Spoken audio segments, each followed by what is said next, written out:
Hi, James. You have switched from stadiums to sound systems, from the back row to behind the decks, trading bone-crunching tackles for basslines that hit just as hard. Having been an England international and a stalwart of world rugby, you've channeled that same energy, discipline, and drive into a successful career as a DJ and producer, tearing up dance floors with the same intensity that you once brought to the pitch. Welcome to the House Culture Podcast. How are you doing? Good. Thank you for having me. It's a great honour to be on here. I know you've had some incredible guests, and I'm always eager to talk more about music than I am anything else these days. It's few and far between that anyone asks me about it, but when they do, I'm very excited to talk about it. Absolutely. Well, hopefully we can have the majority talking about music, but yeah, we do want to talk about kind of your journey as well. So we always like to roll it back and understand the guest's kind of musical journey. So, how did you first come across house music and discover that you loved it so? Well, it's interesting because I've been lucky enough to interview kind of Carl Cox and Nick Fanciulli and guys like that to talk about kind of their musical journey. And there was always that real romance of record shopping and record shops and getting the white labels and all that kind of stuff. I don't have any of that in my back catalogue, sadly. And I feel like if you're going to be a proper DJ that and gain sort of that legendary status that we all sort of hanker after. Well, I just take a few more gigs actually, forget legendary status, but. I was actually quite late to music. Mm-hmm. I went to boarding school pretty early on, from sort of 10 to 18, really. I wasn't a particularly cool kid. I was much more sort of running around, just riding my mountain bikes, being outside, playing with BB guns, messing around, kind of playing lots of sport, being a bit of a nightmare around the house. And so music, I got through kind of my mum listening to Michael Jackson and Tina Turner, and my dad, listening to, again, Michael Jackson, Pink Floyd, kind of lots and lots of kind of other artists and Frank Sinatra and all these kind of different, he had a real kind of eclectic taste. So I picked up music kind of, it was always on in his car, and it was always kind of in my mum's car with cassettes and whatever it was. And, then latterly kind of CDs. I mean, I tell you how uncool I was. I got a 6 mini disc changer in the back of my car. I backed that technology. Mini disc, wow. There's 6 mini disc changer in the back of my car when I passed my test. And so, but what happened was when I kind of didn't have a lot of musicality in my past. I didn't play any instruments really, but I had that music that my parents listened to. And then I kind of got to about 15, and I bought my first CD, and I think it was Brimful of Asher on the 45, and I kind of, started picking up music. It was only when I then went and become a professional rugby player at 17, 18, that I had my own car. I had a CD player, I had a mini disc changer in the boot, and then I started going when I got my paycheck, because I never really got any pocket money from my parents. I never got any money. I didn't, because I was at boarding school, you couldn't have a job. Yeah. So I did, in summer holidays, do bits and pieces, but I never had that kind of money to be able to go and do stuff with. So I then suddenly had an income. I started going to HMV, and I didn't really know what I liked. So I would go in like the HMV, of the top 100, and I would go and buy a CD from Slipknot. I would buy Daniel Bedingfield. I'd buy Now 50. I'd buy whatever, and I'd sort of start listening to all sort of different stuff. And I'd buy Oasis, Champagne. What's the Story? Morning Glory. That album was incredible. So I started to pick up this stuff and find out what I liked and what I didn't like and what was interesting. And I had big books of CDs. I had them until some bloke bent my door. I went to stay with my friends in Bristol University for Freshers Week. They came back and someone got my Vauxhall Astra, just peeled the door back, taking the CDs, taking the head unit out of the car. It was like mental. Wow. And so I had that kind of music, and I was listening and driving along to those things. I spent a lot of time in the car, driving around the country, doing under 18s, under 21s. Yeah. So music was a really important part of that. And I started to kind of really enjoy it. And, obviously, again, I went back to things that I like, Michael Jackson, Whitney Houston, and those kind of vocals. And that was where it sort of sat for a period of time until I started to go to Vegas. Right. So I was about 21. In the off season, we started to go to Vegas, and I'd never been out clubbing really. I'd been to like under 18 discos when I was younger, and I'd been out to the pub, and I'd been to clubs, but it was very much London was hip hop, was kind of what was being played in the charts. Really, you didn't really have massive house sound in London at times. Like places you go to, it was just kind of, and especially the place that I would end up getting to, it was kind of a slightly cheesier vibe, wasn't particularly cool. So I then started going to Vegas and going to these pool parties, Wet Republic, Paul Pye's at Aria, and that was just when it coincided when they were signing, Avicii as a residency, Yeah. Tiesto's residency, Calvin Harris's residency, Deadmau5's residency. They'd started going from magicians and acts and bits and from bands to DJs. Yeah. That when I was 21, so I can't remember. So when was that? I was 2007. So 2006, 2007. Yeah. They were suddenly getting Billboard presence over there. And I'd go to watch Tiesto. I'd go and watch Calvin Harris, and I suddenly would be thrown into this world of it was very EDM, basically, very American EDM at the time, very EDM vibe, and I loved it. And I was like, "This is amazing!" And you see, you're surrounded by beautiful people in the water, and and then Paul Pye is having an amazing time. Because when I was a player, I started getting therapy when I was 17 to help with a performance on the field. And one of the things my therapist gave me was use music as a tool, because where focus goes, energy flows. So if you can change your state, in an argument, you will ultimately not argue. If you're feeling really down, but you can change your state, say with an emotive song, you'll be able to change your state. And so I started using music as a tool, and I was the only one on the bus with headphones on, and I started making curated playlists. Yeah.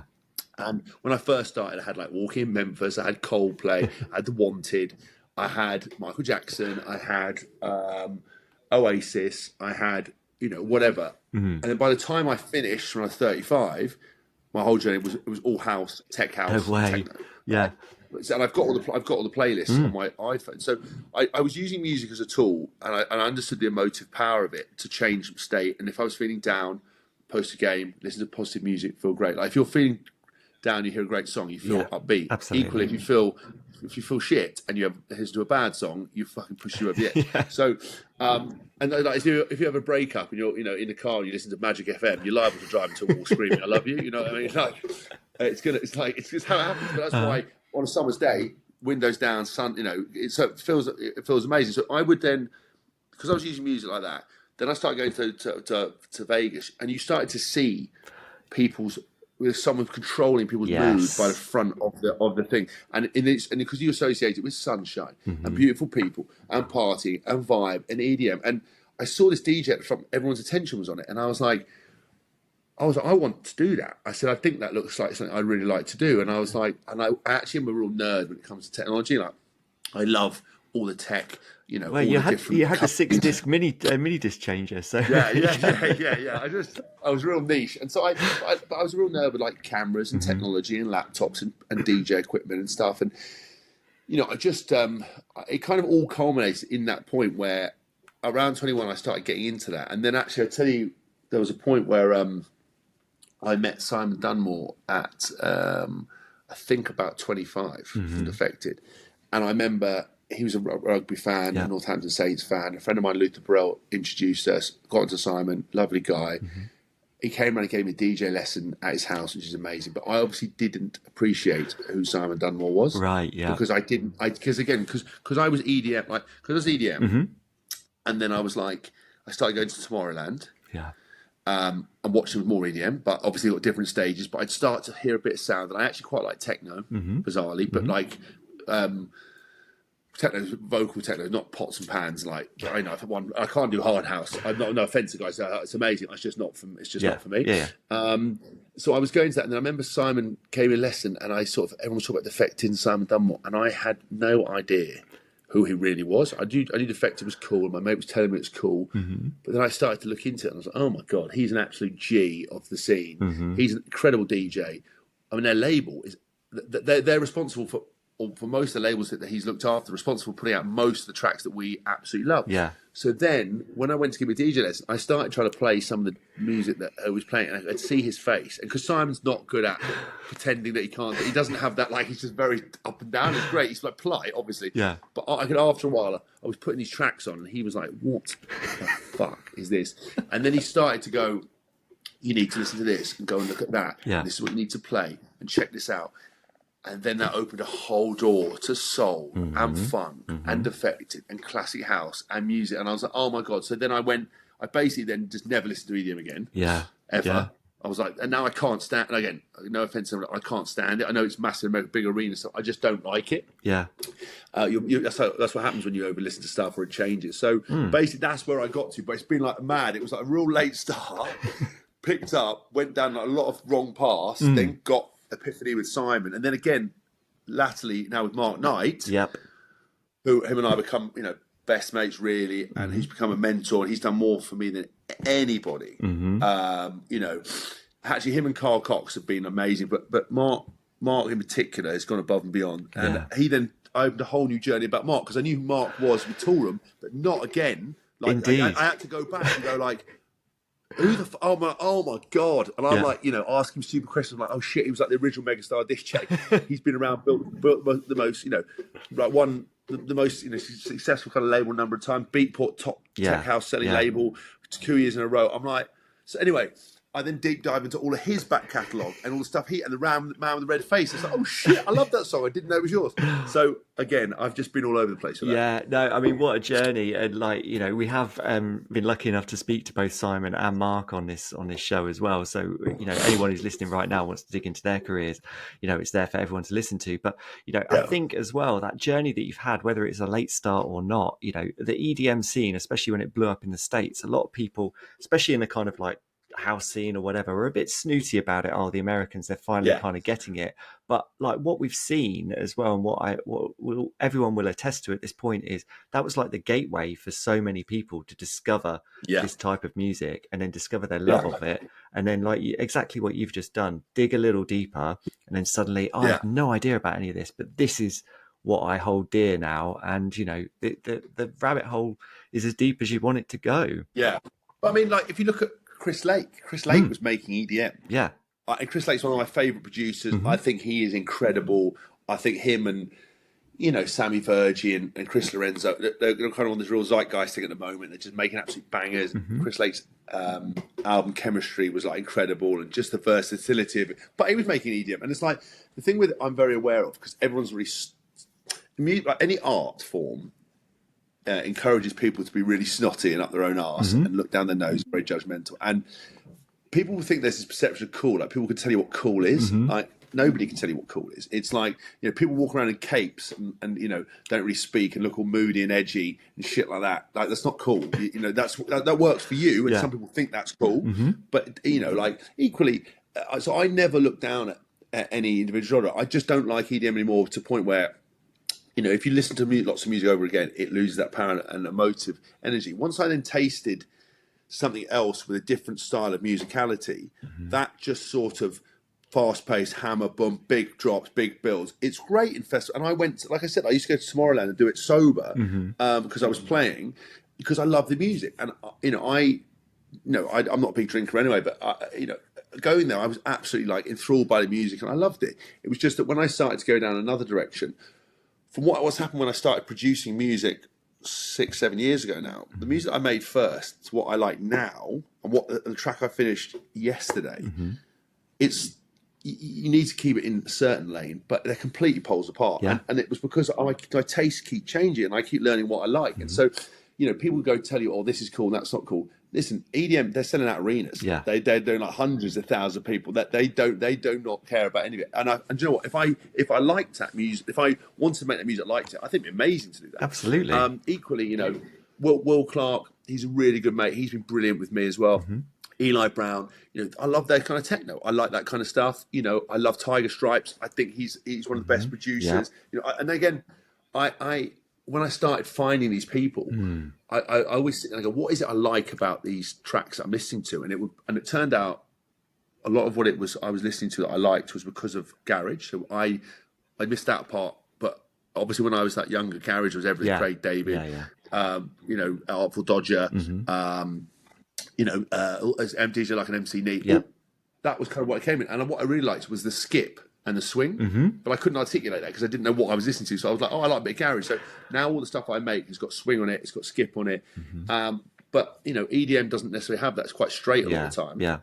But I then kind of got into that. So now all the music I make is like that. Then you look at what Chris Dusty's doing and Josh Baker and Jordan Peak. And those guys, they've all got that swinging vibe, but they've got those really cool synthy bass lines and stuff. And there's like, I really like.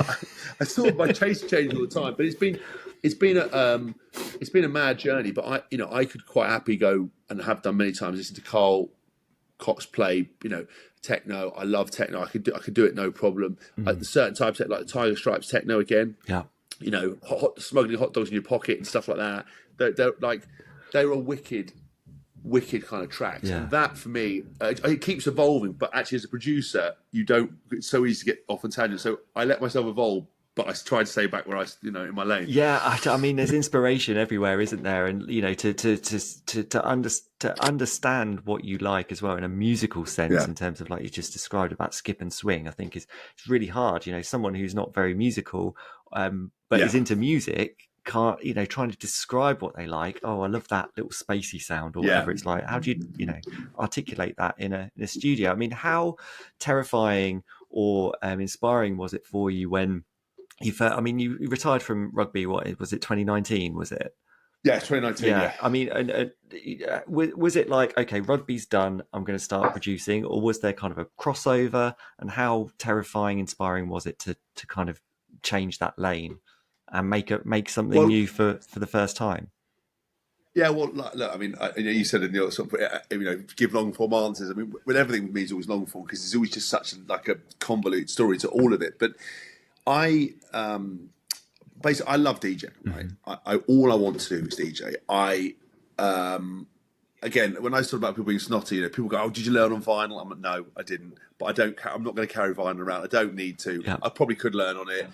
It's different, and it was really cool. It's romantic, and Sven Vath, what an absolute boss. Watching him, I would love to do that. Yeah. But why would I carry around a box of things when I can put 3,000 songs on a different stick? So anyway, again, people get really asked, give you a couple of 1210s, you wouldn't see what's happening. I was like, look, I don't care. Well done. It's the same way as I don't ride a horse to work. I take a car. I could take a horse. Horse is cool. Horse is great. I like horses, but my car can probably get there faster. But it's different strokes, different folks. Yeah, totally. So I basically was in New Zealand playing, and all my teammates. I was in Dunedin, South Island. Not a lot to do over there: hunting, fishing, playing rugby, or DJing. So again, classic stuff. Went out night out. Mate had a controller, was it a Vestex controller or something like that? Plugged in, mixing. Anyway, there's a Kiwi guy there. Turned out it was a guy called P Money, who's an absolute boss. So he gives me my first lesson really on stuff. So like P Money, and I have no idea what I'm doing. So I don't understand musical structure. I've never counted the beats in a song. Yeah. I didn't understand about any of it. So he's trying to teach me, and I'm going, is that right? Is that no? Is that right? No. And obviously you could, because it was Serato, you could visually see it. Yeah. But I still wasn't sure what I was trying to get in line. So anyway, I loved it because we were sitting there making music. I was like, this is really cool because of Vegas. I was like, oh, maybe I can do this. And because the technology and the laptop and the controllers, this is really cool. So I then went and bought Iron Controller, spent hours trying to do it, had no idea. So I don't know how I thought I was ever going to do it because I didn't understand what I was listening to. So then I went back and started watching videos on YouTube and 4 beats to bar and phrasing and all this kind of stuff. And I was like, oh, okay, this is what I'm trying to do. But when you're trying to teach yourself, if you can't hear what's right and wrong, you don't know. Yeah. Now when your ear's so good, you can pick it up. I can't. I find it hard. You always hear when things are out of time now. Or actually, when I first started producing, or when I started mixing, I couldn't tell which track was going faster than the other. When my DJ teacher was like, that was going fast. I was like, how the hell can you hear that? Yeah. Now you can pick that up, unless it's obviously very notable. Yeah. So I basically played around with the controller for ages. I then was like, I want to do more of this. I got back to England and I was like, right, I think I ended up doing a couple of DJ lessons on a controller with a couple of guys that I found on the internet or found on social media. I did that. And then I was sort of flitting around, and then Jaguar Skills gave me a DJ lesson because he's what a legend. Yeah. But he's an incredible turntablist. So he was teaching me. I'm like, well, okay, fine. But it was amazing. But I was like, mate, you're an absolute G. So that was amazing. Then Simon Dunwell gave me one. Then my dad bought an auction prize at a dinner. So a lady called DJ Laura, who makes a lot of music. She's a really cool woman. Like makes some amazing stuff. Great DJ. DJ for like the rich and famous around the world, and yachts and parties and everything else. So she gave me a lesson in the Wellington Club in London, which I think is now closed down, in a DJ thing. Seb Fontaine gave me a DJ lesson in a closed club on a void sound system somewhere. I can't remember, somewhere in London. Yeah, and he taught me that. He was using track. I basically got taught on everything. Yeah. Every bit. I think he was using Tractor. I think he was using Tractor. I think he was using Tractor. I got taught on Serato. I got taught with turntables. I got taught with this. But a lot of these guys, some of them are so good, they can't necessarily articulate how you're doing it. Yeah. And the way I learn is very formulaic.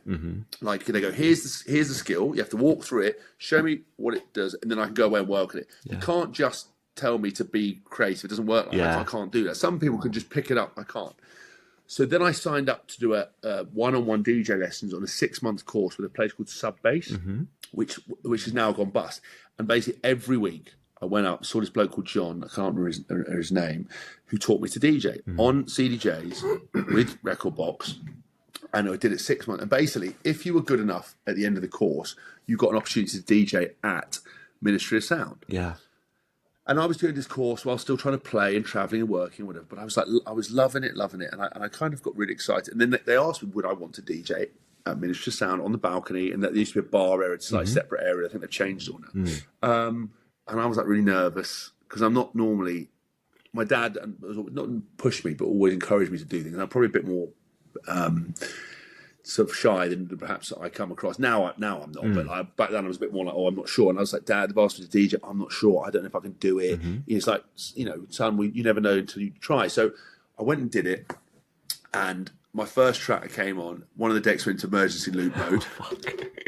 And I was like, what the fuck? Like, why would that happen to why of all people? Anyway, I invited all my friends and family. I had no idea. And I was so nervous. I wasn't sure. Because when you're mixing, when you're begin, you feel like time. Like if you don't do it quickly enough, people are going to notice. Yeah. If I just fucking chilled out from it, looked at it, it would have been fine. But anyway, I basically mixed out of it. It was a bit of a clash. But anyway, carried on mixing. Rest of the set was great.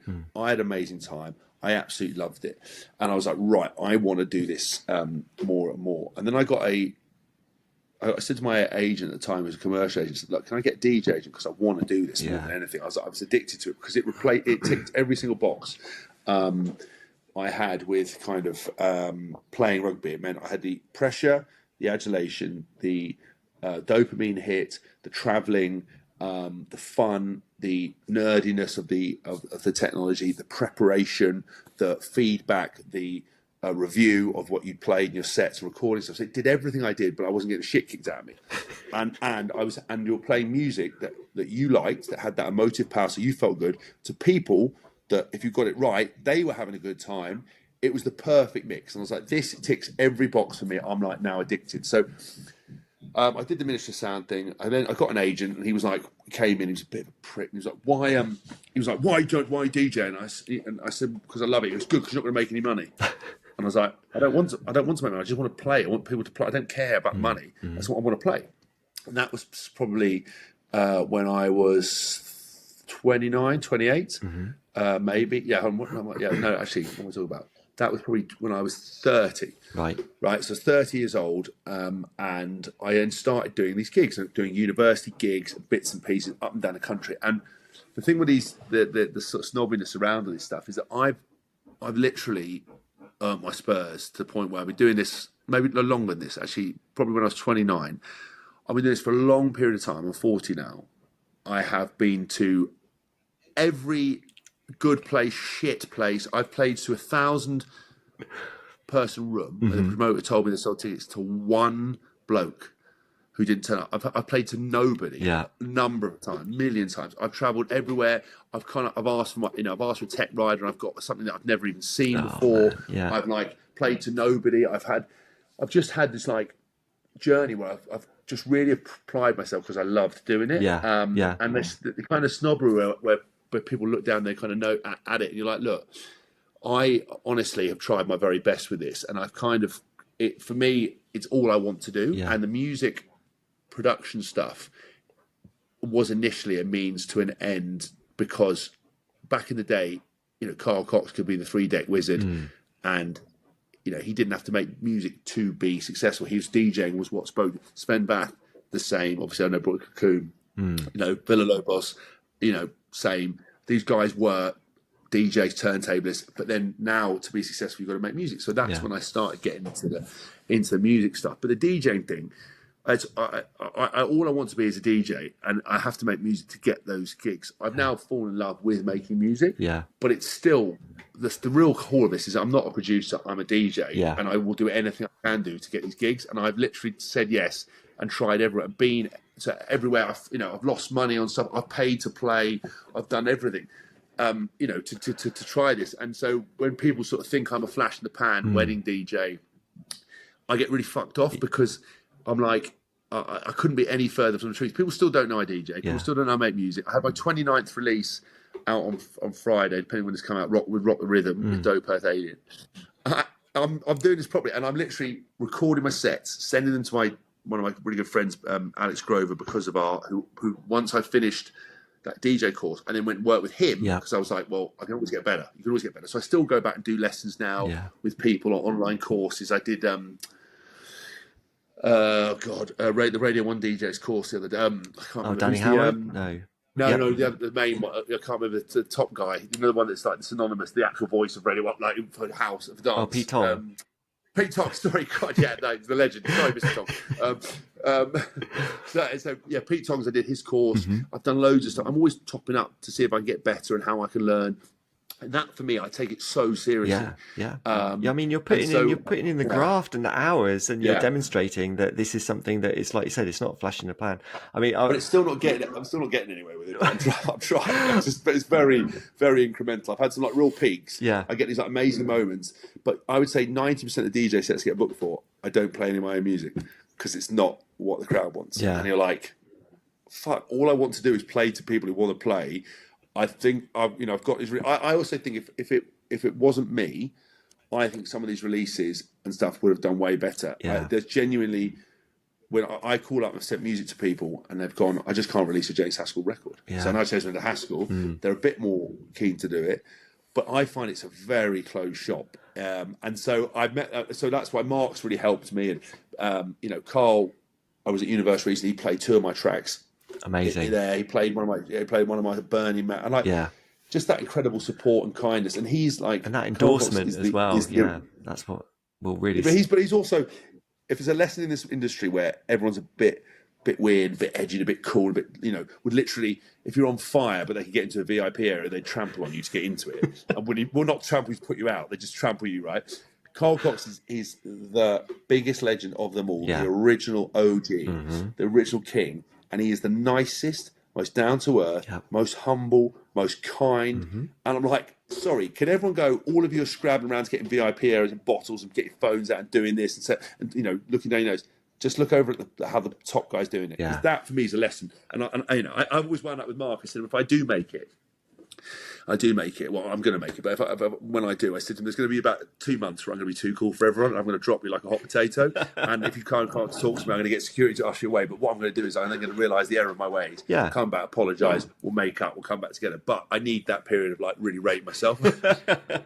And why not? You deserve it. I mean, after all the hours and everything that you've put in, and and Carl is Carl because he is this nice guy, and it's like he's had that longevity because of like his attitude and his his career is a testament to that. And I mean, I've got to say actually as well, like you were talking about kind of gigs and playing to small crowds and things like that, and you've really put in those hours and really done it all. I love on your Wikipedia page, it's like international DJ, played in London, played in Ibiza, played in Dubai and Loughborough. And I was like, what's what I mean? What's with Loughborough? Who's updating that? That's what I mean. I've never updated. Who is going out of their way to update my Wikipedia with that? Like, what a heady mix. But I mean, that's my point. It's like one week it's like DJ at Burning Man, and then you're at the Chester Sevens, and then you're like DJing for Carl Cox on the beach opening, and then you're at like some I can't even tell you what some of the bits you turn up in. It's like I have to be very clear. I go, look. Because again, there's so much like talked about DJing, and I admire everyone. Again, I really truly never have any comments or criticism of people because I'm too busy worrying about myself. And that's kind of what I really double down is if I'm ever unhappy about where my career is, I go, what could I be doing more of? probably practicing more, putting more content out, working with other people, reaching out, hustling. I've got enough to be getting on with. Yeah. So I think however people play and what they do is cool, and I always try to kind of update my style of skills or try to learn. But I'll never be James Hype. You know, he's kind of next level. You know, equally I'll never be Jaguar Skills. But I think the way I play and the music I play and the way I want to get better is good. And I think that the key thing about DJing is not about, well, you'll notice, I truly believe when I turn up to an event, I always look at the crowd, always the first thing, and I go, I think I'm going to play this today. Like, I think this is what I've got, like, playlist. I think I'm going to do this. Yeah. I turn up, I'm like, oh my God, this is not what they want. Right? Now, within the realms of house or dance, I don't play hip hop, I don't play stuff, but I go look at it, because the most important thing for a DJ is to make people dance and them have a great time. Yeah. And sometimes it gets lost in, like, I'm doing these sick transitions, or I'm, going to play this music. And it's like, I've turned up to events where someone DJ before me has just been hammering it, right? Just playing whatever they're going to play. Yeah. And I'm looking at people and I'm like, A, music's too loud. B, what is he doing? I come on. And I was at this corporate thing, and this woman before me was like playing like techno. I'm not techno, tech house, but like banging it. Yeah. I was like, I looked at it, it was like the crowd was predominantly female. And I was like, tell you what they're going to want, a bit of Afro house, vocals. Absolutely. Right? I played it. The whole crowd come on the dance floor, right? I don't always get it right, but I just take that. And again, it's something Simon Dunmore told me. He goes, you need to look at what the crowd want, and sometimes it's 2 for them, 1 for you. Sometimes it's 1, 2 for you, 1 for them. Yeah, yeah. And you've got to earn that trust. Yeah. And Mark always says as well, like, you've got to earn the trust before you can, take them on a journey or take where you need to be. Now, sometimes it's very hard when it's a commercial thing, but I think the most important thing about DJ is getting people dance, because that's all that matters. It's not about everything else that goes with it. And if you can create tools and music, that's fine. But sometimes you look at a crowd and go, they are not going to dance at anything they've never heard before. Yeah. So that doesn't matter. Yeah. Then if you go, right, I've got 3 hours set, 4 hours set, I'm like, okay, cool. I can start here and I can get there. And I go, maybe because they're actually buying into this and they're dancing and they quite like that, maybe I can go off here. Yeah. I admire like guys like Jamie Jones, Nick Fanciulli, Dennis Cruz. These guys are Mochak. These are some of my favourite DJs who have the ability to go and play what they want to play. People have come to see them. And it's interesting because some people go, oh my God, I watched so-and-so and it was actually not a great night, right? But you're like, do you know why? Because he probably just played some stuff you hadn't heard. Yeah. And once you're into it, you've just got to go with the flow of the music. And the people actually love it. Like I remember with Nick Fanciulli played on Carl Cox on the beach. I thought he was the best set of the day because he played his usual tech house thing that actually that crowd at that particular time really wanted that stuff. Yeah. And he played an absolute blinder and like he's so good at what he does. And so I just think that sometimes gets lost. So I've tried to really refine that and work on that really with my career to really know what the crowd wants. But it does mean I don't get to play a lot of my own music. So when someone goes, you're going to come here, and I look at the lineup, it's like a tech house lineup. I'm like, oh my God, thank God. I can actually play what I want. Yeah. I mean, and does that sit in your mind then in terms of what you're producing? Would you ever think then, okay, I've got more gigs that are kind of the crowd kind of want more of this. Do I start then maybe producing something for that, or staying more true to yourself? Yeah. No, I can't remember who it was I saw on social media, but some guy said he's a film director, I think. He said, I make movies that I want to watch. Yeah. I don't care what the audience want. I make movies that I like, that I would want to watch. And there'll be people who want to watch it. Oasis very recently, they said, the crowd don't know what they want. They didn't want this. They didn't want that. They didn't want this. If you put it out there to put what people want, you've lost. I make music that I really like, that I want to listen to. Yeah. And the reason I don't get booked for the gigs I want is because I just haven't kicked in enough into the serious side. I'm just still not seen or known about. It's really weird because, I was DJing a lot, but a lot of them are rugby crossovers. They're booked me because I'm James Haskell, not Haskell. I'm booked because, they want that Z-list celebrity element. They're not coming about the music necessarily. But I start to get on certain lineups and bits and pieces for Haskell music. And again, when you look at like Skepta, Carlita, Mochak playing your tracks at Glastonbury. Yeah. Skepta playing stuff at High. Carl playing your kind of music. A guy like I think there's some other people on those lists and stuff like Nick's played music on mine. That's like, wow, I'm cutting through, but it's just going to take time. And the thing is, I'm just not in any rush. So I would rather make what I want because when it does tick over, again, people are going to go. People have a like number one, because one record can change your life. Yeah. We've seen that in this music industry. That's why everyone's now doing it, because everyone wants to fast forward to the yacht, the private jets, the music, the thing, because it's a fucking cool lifestyle, right? But it's also very demanding and stuff like that, and you can get it wrong quite easily. Yeah. But I want that. But the thing is, if it does come, and we'll come with one of these tracks, they're going to turn around and go, "Oh my god, you've got 30 other tracks we didn't even know you'd done." Yeah. And do you know what I mean? And so it's still, for me, it's a massive awareness piece, and it's people still, particularly sports fans, come like, do you do a bit of DJ now? And it's like, do you take requests? I'm like, no. Yeah. No. Some guy I was on a boat, a cruise ship, and the guy was like, old bloke stood in front of me like this. And the security, and I said, mate, what's this? You ask the guy what he wants. He wants if you're going to play any Eric Clapton, or somebody comes out and goes, oh, do you have anything I can dance to? Have you got any Beyonce? And I go, but because I can hear them. Yeah. Most of them I can't hear them, or you tell them you can't hear them. Yeah. Because I don't take regrets, really. Yeah. I go, ask yourself, how do you think I'm going to mix Beyonce into this? Yeah. Like, where do you think? Like, and they go, you see it dawn on them. Yeah. Like, how? Because it's like making a pizza with custard, pancake, some fish, pepperoni. Like, it just doesn't. And they're not. No one's ever thinking like that. Yeah. And like, we'll just play that. I'm like, that's speed of the songs here. I mean, you're just not thinking straight about this stuff. So I try. I most of the time I just ignore it. But I think a lot of those gigs are kind of because of what I've of my sporting career. So I find it very hard. But I've just been booked to do someone's wedding. I'm paying good money. But I said to them, look, I'm not playing. I'll play dance music, classic. I'll play all the dance, get everyone dancing. Yeah. But I'm not playing hip. But don't ask me to put on Venga Boy. I don't. It's just not. I don't have the music. Yeah. I'm not a wedding DJ. Yeah. I'll do it, but you're booking me because I'm going to play a good set. And I always want to make people dance. But the problem is there's that real misnomer that this is me playing around. I'm like, I'm 40 now. Yeah. There isn't a lot of time left to play around. Yeah. I've put my eggs in a basket, not entirely, but I am. It's making music and be a DJ costs me more money than it makes me at the moment in terms of sitting with. Well, that's probably not true. It costs me money. Yeah. Because going to finish track, I haven't got a lot of time in the world. I go and sit. I'll build up the whole thing, and then I sit down and go, right. I've got an engineer. Do that. Can we do that? That's it. A lot of the royalties in music streaming takes all the money. It wouldn't keep the lights on. Yeah.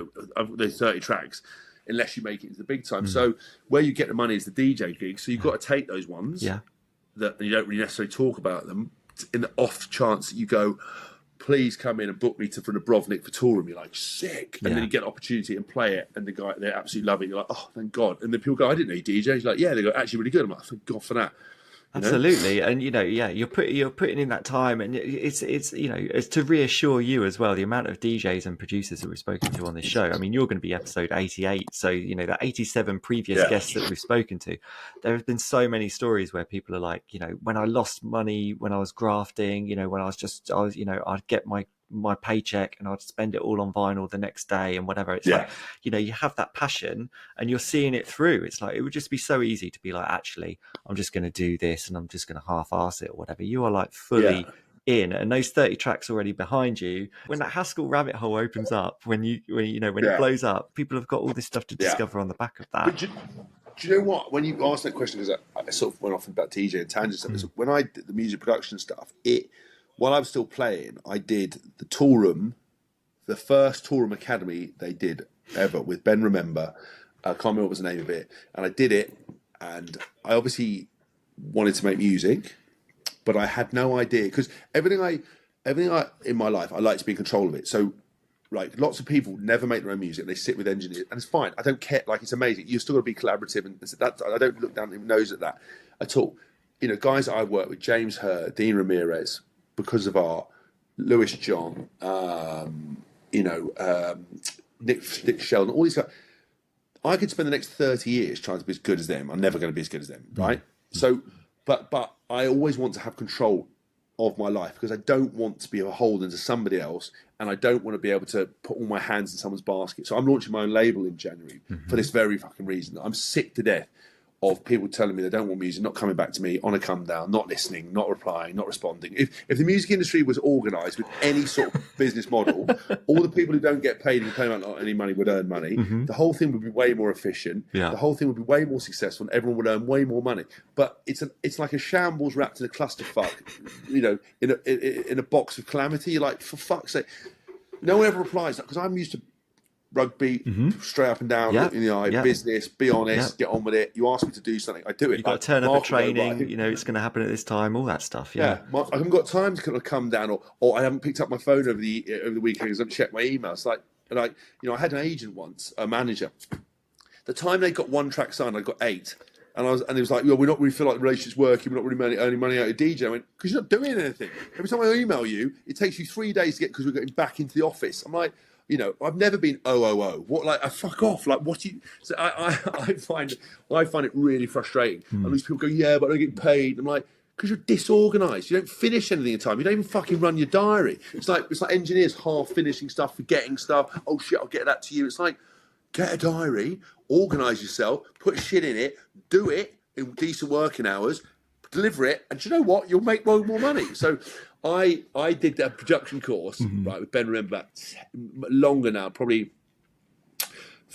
12 years ago, maybe, or something. And I did the first one, had no idea what I was doing, didn't understand music, had a really great time in the course, finished after 12 weeks of track. Pete Griffiths was A&Ring, Ben Remember was teaching, and then I didn't pick up anything for 4 years. I completely forgot about it. Yeah. So I then did the Ben Remember course again. Then I did the Creativity Unlocked with Dean Ramirez. Then I did the Dean Ramirez remix course. And then I did the masterclass, which was a 6 month. So I did it all because I wanted to make sure that every bit of music that I put out, I had made, done something for it, and that I was in control of it. So when I sat down, I was like, I can now sit down, make a track, finish a track, get to a point, and then what I do is I sit with an engineer and go, look, what do you think that work? Does that work? How do you do that? I don't know how to do it. I'm not going to spend 6 hours trying to learn it on YouTube. I go, look, what I want to do is, to have this element of it. Can you do it? And that's the way I do it. Yeah. But you've got to pay these guys, and so, but I have much more control over what I do now. And every track I've made, I've either built out the loop, built the grooves, built whatever, and then sat down. And look, some of the parts might not work; they've chopped them out. But I have a hand in everything I do, and that for me gives me control. Yeah, and it's that control and that singular attitude, and that you have, bringing it to the table. I mean, I want to talk about 2025 as well. I mean, the successes you've had so far this year. I mean, you've released this year alone. You've done bangers on Nervous. You've released Deeper.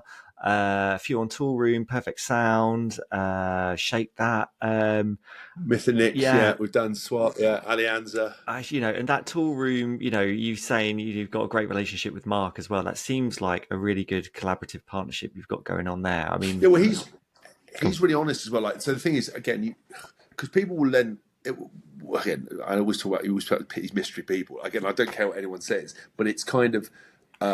The things that are level against you would be, oh, well, your James House was easy for you. Actually, being a former rugby player and international has not helped me in this music industry at all. The only thing it might do is get people to respond to a DM, maybe because they see my name or whatever, and that helps. But most of the time, it's counterproductive.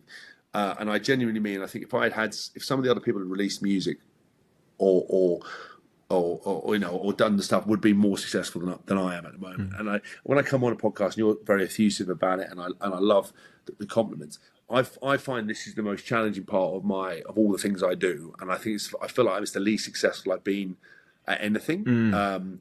But just as the man on the bicycle would love to have a car, and the bloke with the car would love to have a boat, and the guy with the boat wants a private jet. There's always somebody, and I'm not looking a gift horse in the mouth, and I'm not being. I'm not being ungrateful, but I want more. Like, I have a vision of what I want to be doing and how I want to be doing it. And it's DJing 4 or 5 times a week. It's DJing to a tech house crowd that want that music, and it's about people playing that music and getting it recognised and getting the streaming numbers where it needs to be.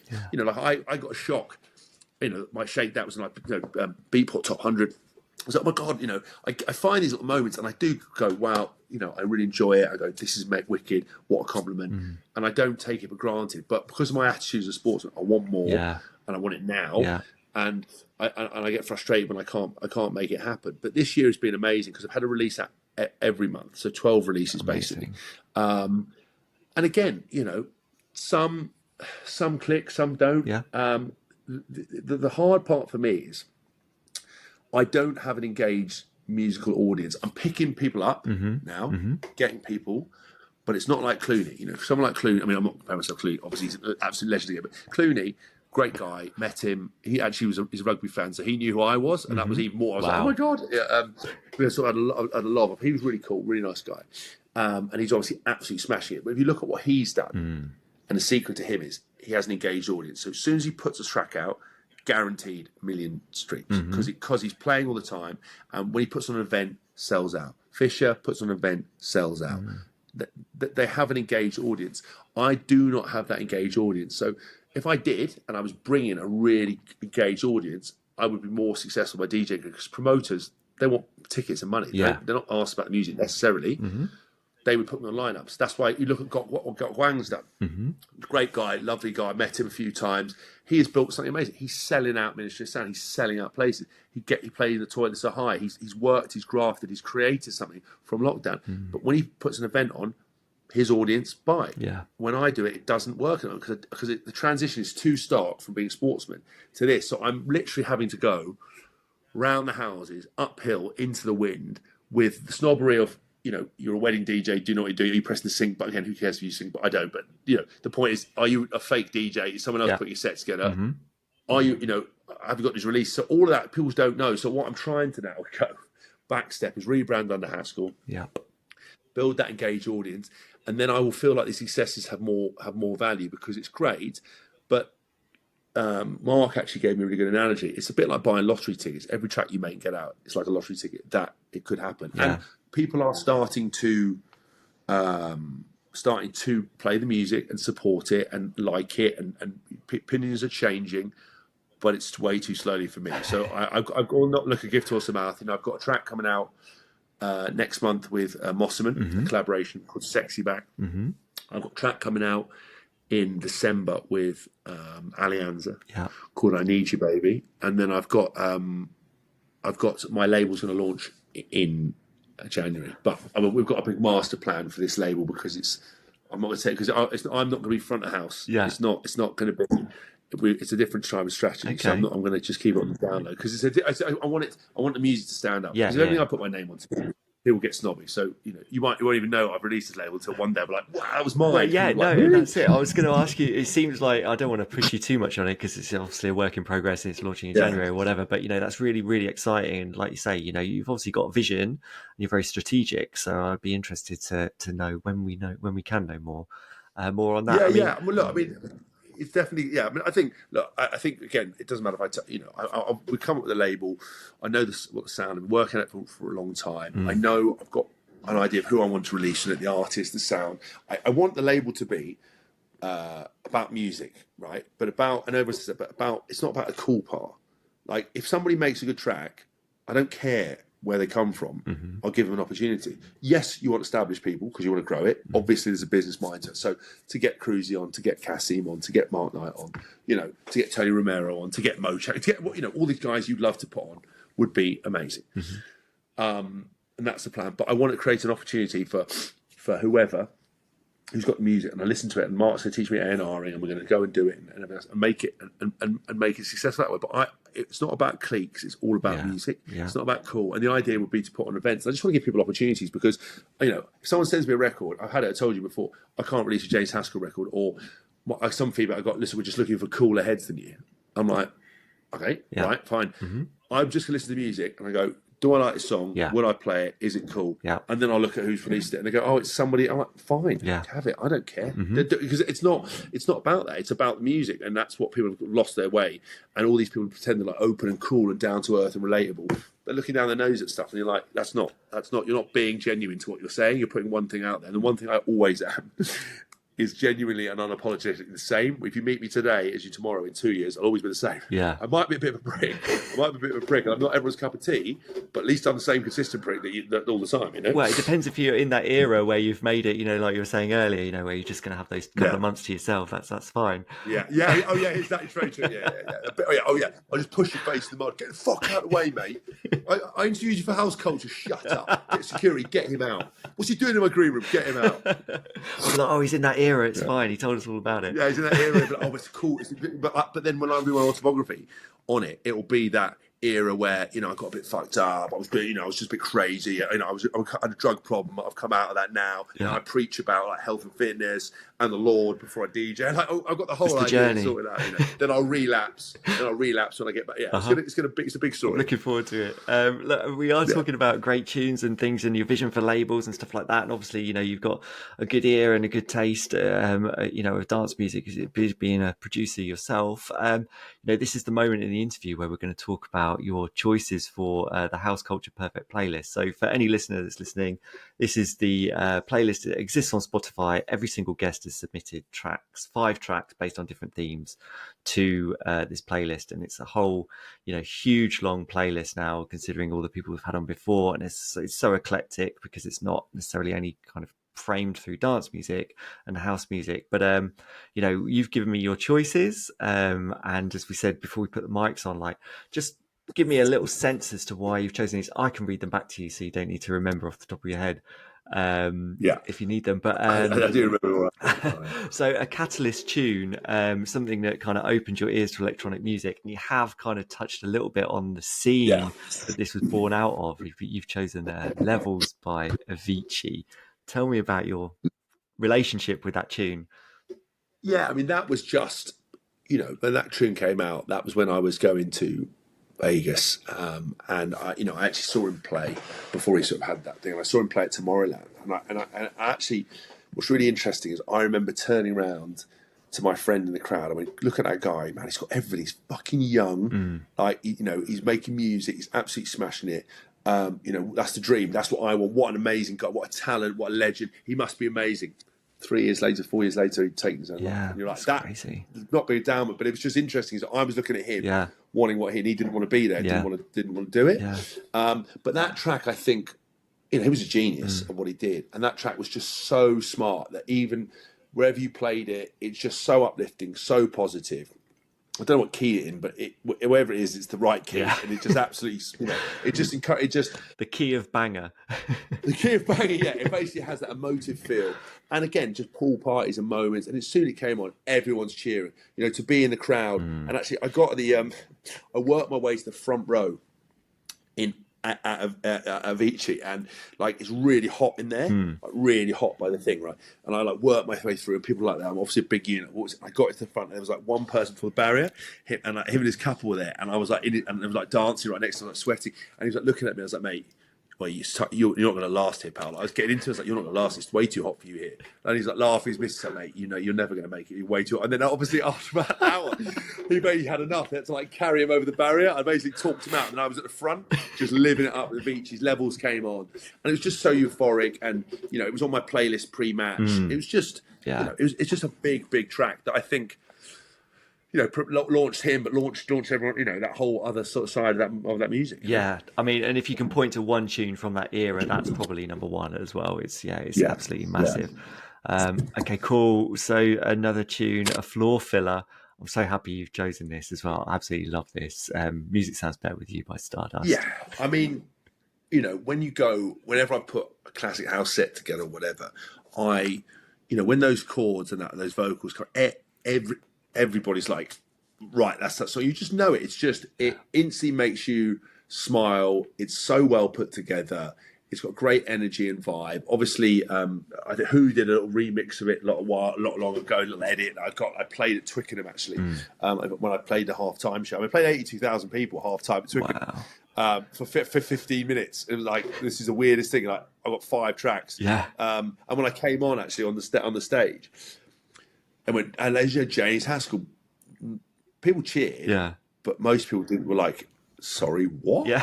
And then by the end of it, they were all dancing, and I was like, yes! It was all the people in red trousers and Barber Brigade who were like looking down the nose, like, oh, what the fuck does Haskell know? I was like, I fucking got you to dance. They're all like having a party, and some people try not to dance, but they're still like going like this. And I was like, yeah, I've got you, fuck you, I've got you. And so I remember playing that there, and I just think if you watch as much DJ content as I do, at a I think Mochak put it in at closing. I think you sit in space. Whenever it's like the last song, they'll play something like that, and it always goes off. And I just think it can never be overplayed. It's not like "Show Me Love" that gets hammered. Yeah. I think it's still one of those ones that people can still discover they haven't heard before. But I love it. Yeah, it's still got a really good, cool cachet attached to it. That track, love it. 100%. Okay, a sunsetter. You've chosen. This is even better. Love Buzz. I Want You My Soul. I mean, I think I heard that I was in Mykonos for my mate's wedding, I think, or I can't remember why we were there, but it was like 6 a.m, and someone put it on. We're sitting outside by the sea at Soho House or Soho Rock, whatever you call it, and I was like, "What is this?"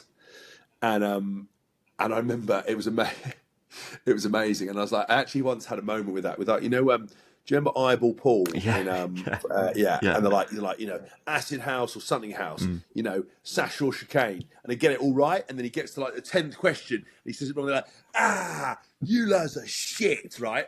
I remember I was having Nick, but I couldn't remember what I Want Your Soul is, and Nick Fancini's a very good friend of my friend Jason Tracy, and we're having that thing, and I went, I like that song, and they're both like, oh, loser, you don't even know I Want Your Soul, you think you're a DJ. I was like, fucking hell, can't, but it was a proper, getting Nick Fancini proper eyeball Paul me, and I was like, oh my God, I was like, shit, because he's an absolute original G. Because again, I love Nick's story. I interviewed him, his kind of journey, that he actually made his legacy in residency outside the UK, really, didn't he? It was kind of South America and all that stuff with space. And when I met him through my mate Joe, I had no idea about him and the seminal moment of finishing Space and the kind of moments and what they'd been doing and how he built it. Because again, it was something I hadn't heard of, because I'm still learning new names. And my mate, I'm going to watch Nick Fancini at his residency at Schweier, and I was like, who the fuck's that? And then I suddenly found it. I was like, oh my God, what a legend, what a guy, what a producer, what a bloke.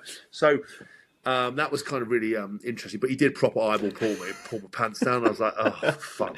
I was literally made to be the apprentice. So you've just got to be. Everyone's still learning. Yeah, of course. But it's just like when you know your hero, it's like you're shit. You're like, oh my God. But that song, I heard it sunset with friends in a beautiful setting. Just the court. It's just so emotional. I actually played it. I think I played at Cafe Mambo's when I guess this is like the most wanky stuff. I went back to back with Simon Dunmore and who's the amazing Bob Sinclair. Bob Sinclair, Simon Dunmore and me.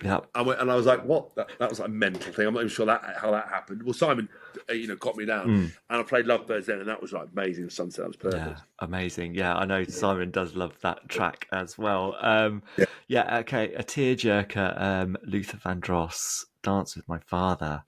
Tell us why. Well, I always heard that song, and it was always very emotional because of, people always when you lose someone, you'd always, people never want more Ferraris, more cars, more houses, and more things. They want more time with people. And so I was always very aware of my parents, and I lost my dad 2 months ago now. And that's right. But before that, I'd always just thought about that song. And with my daughter, I've got a 3-year-old now, and I think I'm just become a bit more emotional softy. But I just think it really emotional because of that. You'd want one more dance with your father. And like as a dad, one day she'll get married. If I'm still around, I'll be able to walk her down the aisle. My dad, you'd love to have one more dance or one more chat and a bit more fun with it. And just for me, it's one of the most powerful songs because it doesn't matter what way you spin it. If you could spend one more time with someone that you love, you would. And I think that always makes me well up. I'm much more of a softie than I perhaps let on. Yeah, no, I do, totally agree with every sentiment you've said there as well. I've got a young daughter also, so it's like these emotions you have as a dad and things you think about in the Yeah, future, and you're like, oh my god, yeah, it's yeah. just too much. Every time I dance with her, I end up crying. I'm like, what the Like, hell's going Dad. on with me? Yeah, Yeah. yeah. Lucky she's got to that stage. Okay. She goes, why you cry? Why you cry? I said, oh, it's fine, Dad, it's fine. You hurt? I'm like, no, I'm fine. Don't worry, Oh, don't worry. bless her. Cool. I Okay, know. so last tune, you've smashed a set. Crowd are asking for one more. You play Yeah, your own edit of yeah, Junior yeah. Jack's Stupid Disco. So, yeah, so we basically, because I worked with Nurka and Nick Sheldon, I sat down and said, look, I'd love to do something. We looked on the defected server or whatever, what parts they had. Mm. I was like, oh, they've got the parts of Stupid Disco. I was like, this is amazing. Let's do our own tech house version. And we made this amazing tech house version. And it's like incredible. And I'm like, I think I went to like Wes Saunders. Like, look, I've done this thing. What do you think? Oh, I love it. And he goes, we don't think we've got the rights to it anymore. And I was like, but I've never done anything with it. Yeah. But every time I play it, it's always the last track I play. Yeah. And people absolutely go wild.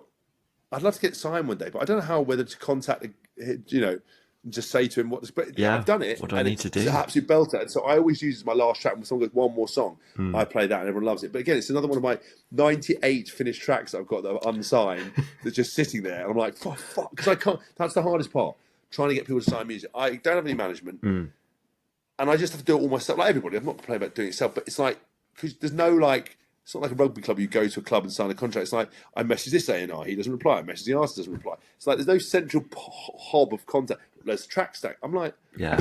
I can't, so I don't know what to do. So I've got more music than I can get signed. Some of them, there's like 10 of them that Mark reckons are fucking unbelievable. Yeah. So I'm going to put some out on the label, but I'm just trying to find people to sign. I can't. It's very hard. It's hard I don't work. really know where to begin with a lot of stuff. Yeah. Yeah, and this is why people set up their own labels as well, isn't it? To have that outlet to be like, Yeah. right, actually, I can't Yeah. like be boxed in by your release schedule as a label and compete against all these other artists. Yes, I can release the odd one with you guys, but yeah, doing it yourself is a lot easier.